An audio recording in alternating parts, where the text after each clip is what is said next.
अब कोई मुझसे कहे भाई बाबा जी तुम सब बातों को करते हो, मैं इसलिए कर रहा हूं कि कारण तो सब बताते रहते हैं, लेकिन हर कार्य का निवारण भी मेरे पास है। लेकिन निवारण को मैं जाहिर में ऐसे बोलूंगा नहीं, ये उन सत्ताधीशों से बोलूंगा जो इसके अधिकारी हैं। वो इसको या तो लागू कर सकते हैं या निकाल कर सकते हैं, निर्णय ले सकते हैं। जो निर्णयात्मक सत्ता है उससे बात करूंगा।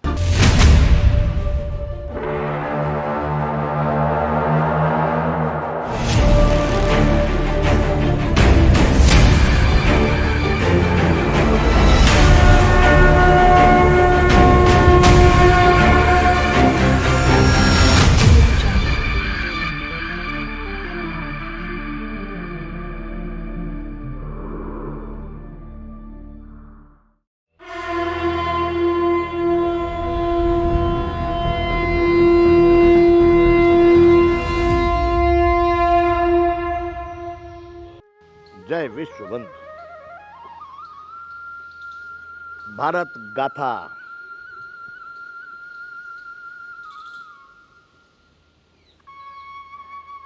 सरकार को समर्पित।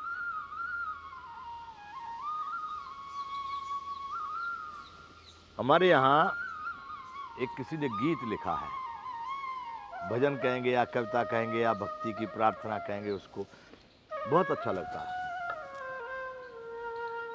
अब सौंप दिया इस जीवन का सब भार तुम्हारे हाथों में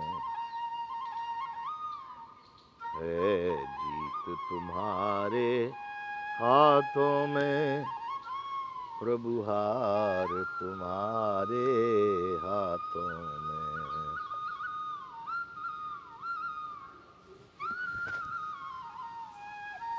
हम भी कह रहे इसी गीत की लाइन को आधार बना करके, सभी प्रजा ने, भारत ने वोट डाल करके, मतदान करके सरकार बना दी गई। अब सौंप दिया इस भारत का सब भार तुम्हारे हाथों में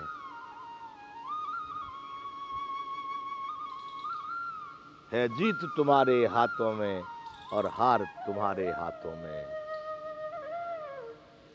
अब सौंप दिया इस जीवन का सब भार तुम्हारे हाथों में। अच्छा करो या बुरा करो, सब कुछ है सरकार तुम्हारे हाथों में।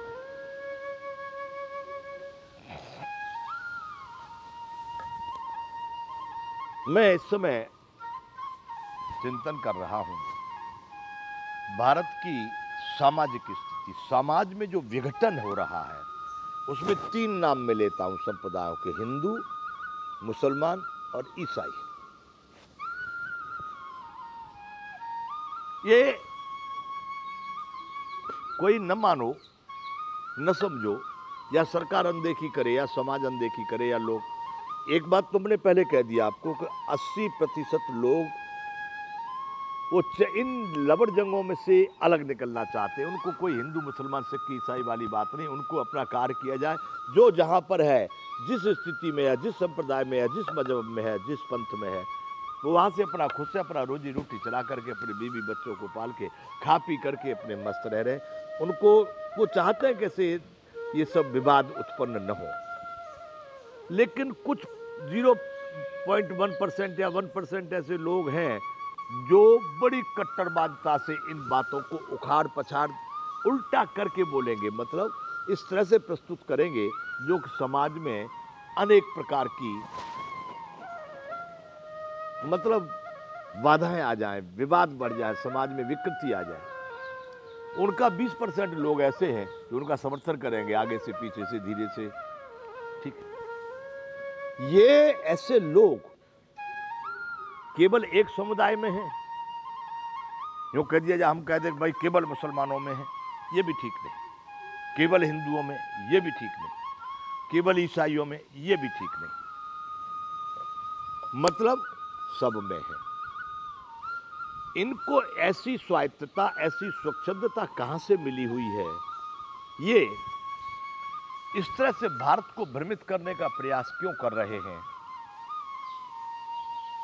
और सरकार इस विषय पर कोई, आज की भाषा में कहें तो ठोस कदम क्यों नहीं उठा रही है? ठोस कदम, निर्णयात्मक कदम, निश्चयात्मक कदम। यूं तो बदले की भावना से आज मैंने तुमसे बदला लिया, कल वो हमसे बदला लेगा, वो उनसे बदला लेगा, वो इससे नहीं। ऐसा कार्य, ऐसा कार्यक्रम, ऐसी नीति का निर्धारण, ऐसा विधि विधान, ऐसा सीधी भाषा में कहें कानून, कानून को लोग ज्यादा समझते हैं, विधि विधान को कम।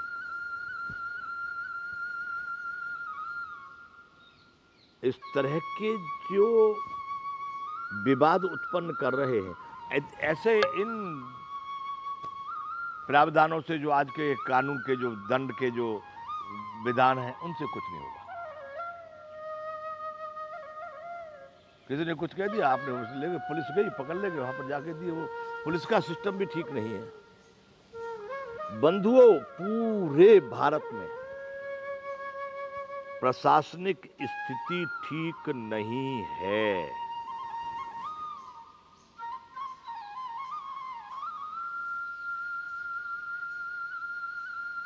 अपराधियों को दंड की बात है।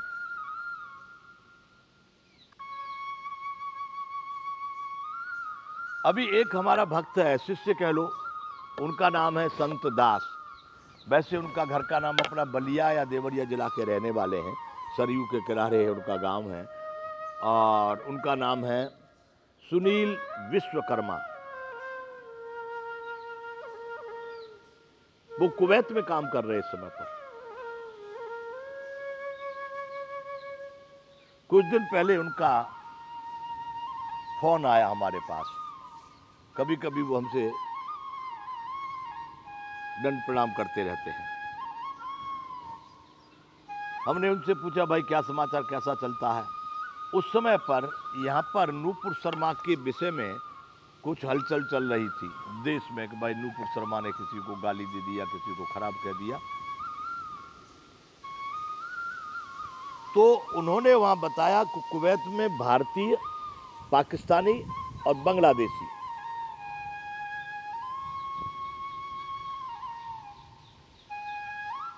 ये 3 देश के मुसलमानों ने कुछ रैली या जुलूस या आंदोलन कुछ करने का प्रयास किया। कुछ लोग संगठित होकर के हाय तौबा करते हुए वहां पर निकल पड़े।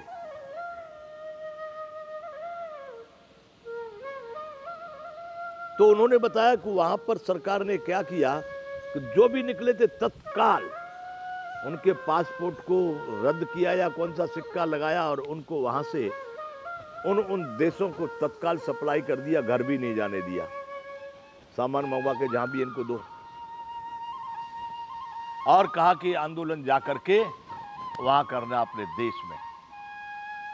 नूपुर शर्मा ने क्या कहा, इससे हमारा कोई लेना देना नहीं, तुम जाकर के आंदोलन। उन्होंने मुझे बताया, सत्य गलत तो इसका सत्यापन वो करेंगे। बोले उन लोगों को वहां से उनको देश भेज दिया गया।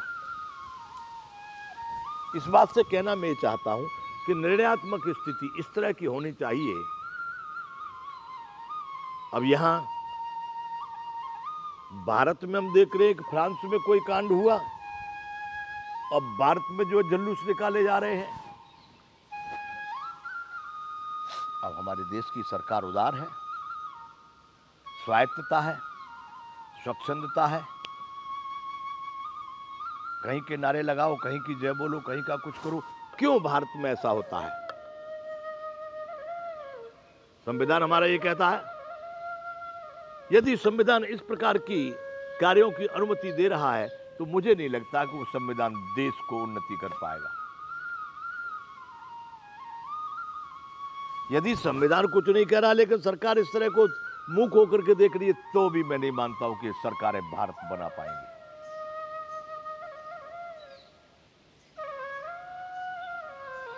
यह समाज इस तरह से वहां पो करके विवादित कार्य करके फिर अपनी मस्ती में बैठा है, ये भी भारतीयता के अनुकूल नहीं है। मैं बंधुओं चर्चा कर रहा हूं समाज की इस विषय पर कि हमारे भारतीय मानवता में, भारतीय समाज में एक ये बहुत बड़ा द्वंद्व इस समय पर चालू है, हिंदू मुसलमान वाला। कौन रोकेगा इसको? कब तक चलेगा ये? अब कोई मुझसे कहे भाई बाबा जी तुम इस सब बातों को करते हो, मैं इसलिए कर रहा हूं कि कारण तो सब बताते रहते हैं, लेकिन हर कार्य का निवारण भी मेरे पास है। लेकिन निवारण को मैं जाहिर में ऐसे बोलूंगा नहीं, ये उन सत्ताधीशों से बोलूंगा जो इसके अधिकारी हैं। वो इसको या तो लागू कर सकते हैं या निकाल कर सकते हैं, निर्णय ले सकते हैं। जो निर्णयात्मक सत्ता है उससे बात करूंगा। इसलिए यह वार्ता भी सरकार को समर्पित। जय विश्व बंधु।